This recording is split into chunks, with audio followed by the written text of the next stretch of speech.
Hi. So I'm Deb Levine, and I'm the executive director and founder of ISIS. And first, I'm going to ask you a few questions. I noticed Josh had you waving your hands. Please raise your hands. If you've ever been a teenager. Okay. Oh, good. Now, raise your hand if you know a teenager. Okay. Raise your hand if you know a teenager with an STD. By the age of 25, 1 in 2 young people will get an STD. Young black women are 2 times more likely to be affected as young white women.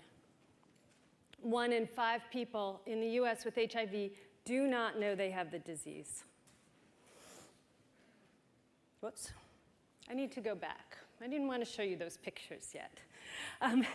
Quite a few years ago, I was hired as a sex educator at Columbia University, and my job was to go out and teach young people how to put condoms on bananas. They really didn't care. So I was frustrated because I was being paid by the university. So what I did was I closed the door and I said, I know you have burning questions. I know you have questions about sexual health. And I'm not accountable to your dean, and I'm not accountable to your parents, so let's go at it. So the first question I get is, so I'm on Prozac, I take ecstasy, how will that affect my erection? I can tell you right now, I didn't know the answer. It was not at the tip of my tongue.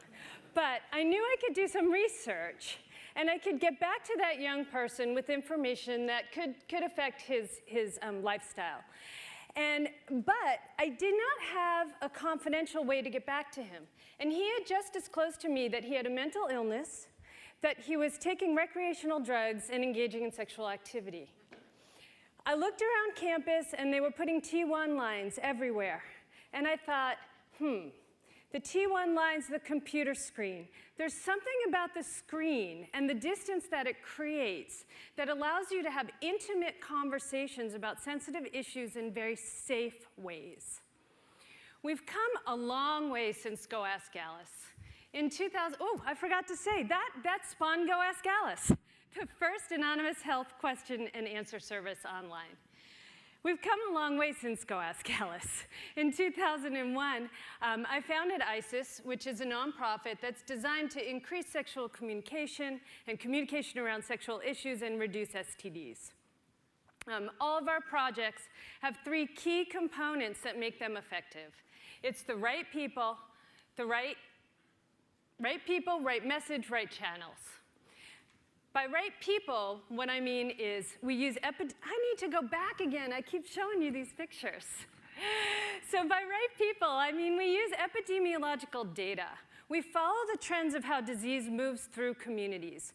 By right channels, I mean that we actually, see, I'm not in order today. Right people, right message, right channels. By right people, we're using our data. By right messages, we're actually going out and talking to people, whether it's virtually or in person. And we're having conversations with them to understand how that disease affects their community. And then we engage them in the solutions. By right channels, we then look at what's popular. And it may be evites, it may be text messaging services or social media. By any means necessary to reach those communities and engage them in critical health services. Okay, so let me now give you the examples, and I'll show you those pictures. So this is one of our projects called InSpot. These are the right people. Rise in syphilis among gay men. Right message. Basically, men told us that when they got syphilis, they wanted to tell their partners, but they really didn't. And if there was an easy, convenient way to do so, they would. Right channel, we used e-cards. They send anonymous messages saying they may have been exposed to a disease, and then they're linked to testing and treatment services.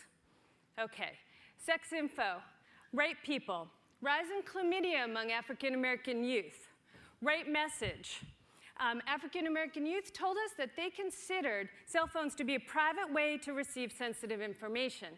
Right channel, text messaging, 160 characters where we can get across a nugget of information and access to youth-friendly services. And real quickly, I can't forget the underwear contest. This is called In Brief. Right people, 15 years of abstinence-only education in this country, and our teachers are afraid to say the word sex in a classroom. Right message. Young people said they wanted their sex education from trusted experts, but they also want it peppered with gossip from their friends. Right channel, we did user-generated contest. In this contest, we asked young people to design a message of safer sex for a pair of underwear that would be the last thing before you got naked. We got 500 entrants and 650,000 engagements in less than a month. ISIS is not just me. We have 8 talented people out there. I started today with a provocative message, or provocative questions. And the reason I did that was to really show you that we're uncomfortable talking around sexual health and sexually transmitted diseases. I have an ask from you. I want to ask you to go to the young people in your lives, to spread the word about ISIS projects, and to impose upon them the importance of honest discussion around sex and sexuality issues. We also need help as a team around creating unconventional partnerships. We need to go out there, we need to scale and aggregate our projects, and we need to build our infrastructure.